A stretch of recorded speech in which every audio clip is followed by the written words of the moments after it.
Well, welcome to episode 47 of Soul Care with Stevie Boy. We're in Philippians chapter 4. And last time we looked, kind of unpacked verse 13, one of the most famous verses in all of the New Testament, I think. I often hear it quoted or see it quoted, I can do everything through him who gives me strength. And I believe that to be true. I believe that God gives me the strength to do everything that He puts in my path or calls me to do. I think often He permits things to come into my life. And one of the reasons these are difficult and often negative things, and I think one of the reasons that He does this is so that the truth can be reinforced that I cannot do this without Him. How much of my life can I really do without Christ and His strength at work in me? Well, the answer to that, I don't even want to know the answer to that, because how much I could do would be so tiny and so minuscule. Well, that I think is a nugget of truth that is well worth holding on to.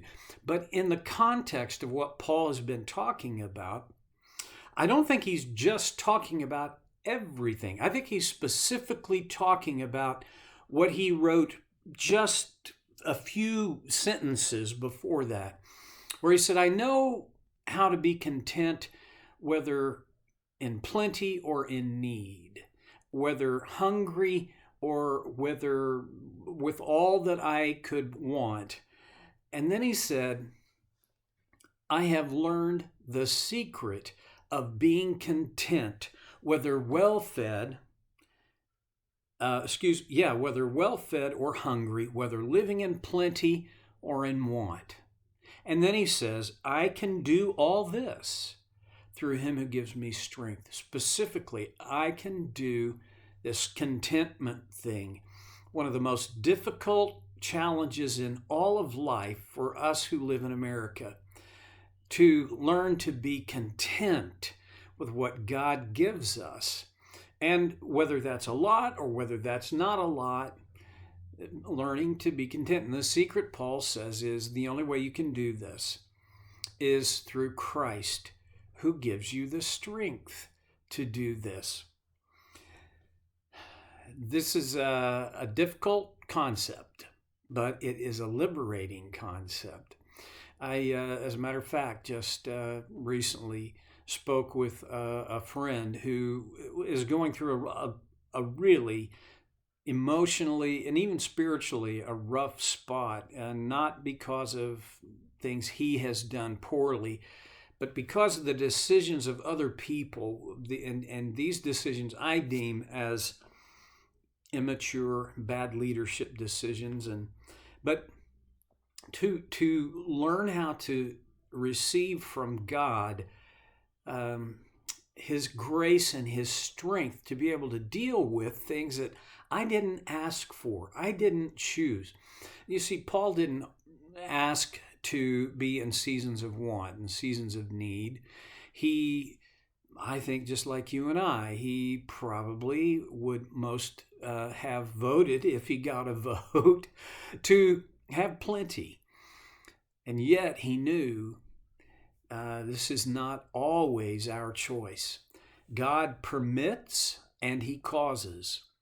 I think there are a lot of things that God causes to come about in our lives in order to shape our character. I think the rest, and these are the bad things generally, He permits into our life also to shape our character. Well, you can't find the joy and the peace.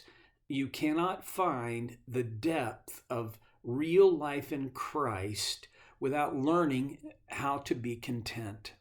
I said it last time and I'll say it again. Content people are grateful. Discontent people are ungrateful. I even think you could flip that around and say grateful people are usually content and ungrateful people are usually discontent. There's a challenge there, and I toss it out to you in case you need it. And the truth is, I think we probably all do. To connect this gratitude with our confidence and contentment in God. And then in verse 14, remember he's talking about, and he began back in what verse? Verse 10, where he began to talk about the gift, the provision that God had done through the Philippians.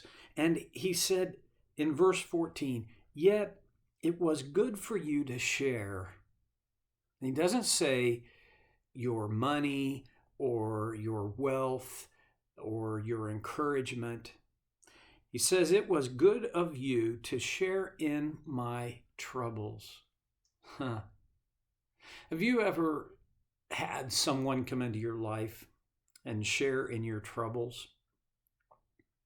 The odds are that you probably have. And so my question is, when they did that, how did that feel? How'd that work for you? When it happens in my life, it's a source of great joy. Almost nothing encourages me more than someone coming alongside to share my trouble. Now, here's an interesting, I think it's an important thing about sharing another person's trouble.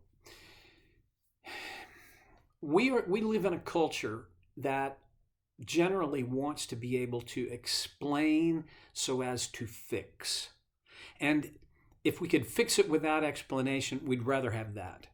What we live in a culture, in a frame of mind, really, that wants things fixed. We want problems to be taken care of and solved and put out of the way. Well, all problems can't be handled in that way. Some can, and I'm grateful for those who are good problem solvers and innovators who've done so much to make life way better than it was, even if you just think back to 20, 30 years ago. But that's not what Paul's talking about. He's talking about somebody who comes alongside to share in his trouble. How did the Philippians share in his trouble? Well, he doesn't say. He doesn't break it out. He doesn't really talk too much about it. He does go on and describe how the church there in Philippi and other Macedonian churches assisted him in his ministry. But in terms of how did they share in his troubles, I think one of the ways they shared in his troubles was that they prayed for him. I know it seems trite and small to say the finest way you can share in anybody's troubles is to pray for them. As a counselor,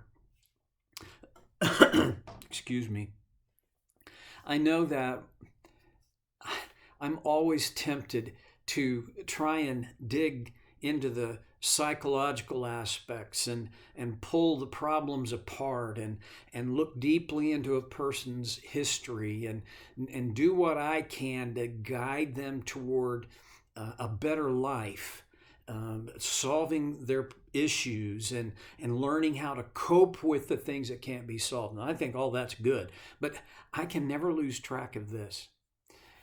Long before the first psychology was ever fully formally recognized, there was a way that caring and loving people took care of and shared in the trouble of others.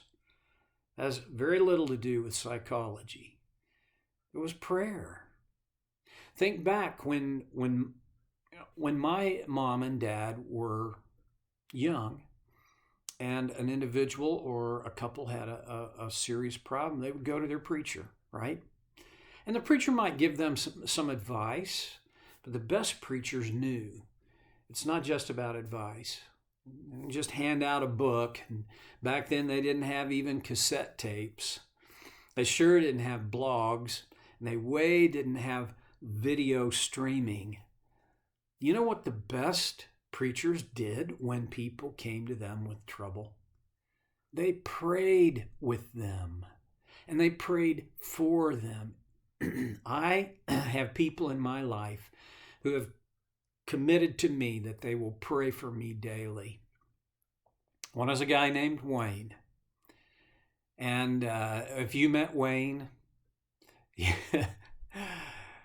you would be impressed, but I don't think it would be necessarily positively impressed, because Wayne he's just kind of out there. But I know this about Wayne.